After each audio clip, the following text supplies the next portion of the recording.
ഇവിടെയൊക്കെ നാം കാണുന്ന ഈ 3 ഉപമകളിലും കാണുന്നത് തന്നെയാണ്. 100 ആടിലൊന്ന് നഷ്ടപ്പെട്ടു പോകുന്നുണ്ട്. അവിടെ ഈ 99നെയും ഇടയൻ മരുഭൂമിയിൽ വിട്ടേച്ച്, എന്ത് ഗ്യാരണ്ടിയായി? ഒന്നിനെ അന്വേഷിച്ചിട്ട് പോയിട്ട് വരുന്ന സമയത്ത് ഈ 99 അവിടെ കാണുമെന്നുള്ള എന്ത് ഗ്യാരണ്ടി ഉണ്ട്? ഒരു ഗ്യാരണ്ടിയും ഇടയൻ അമരം ചിന്തിക്കുന്നില്ല.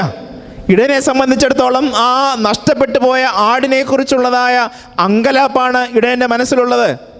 അതുകൊണ്ടാണ് ഇടയൻ അതിനെ അന്വേഷിച്ച് കണ്ടുപിടിച്ച് തോളിലെടുത്ത് കൊണ്ടുവന്ന് സന്തോഷം പങ്കുവെക്കുന്നതിന് മനസ്സ് കാണിക്കുന്നത്.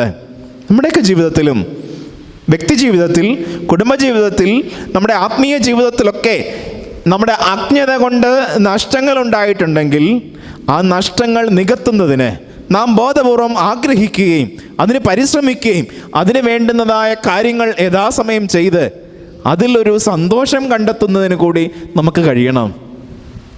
ശരിക്കും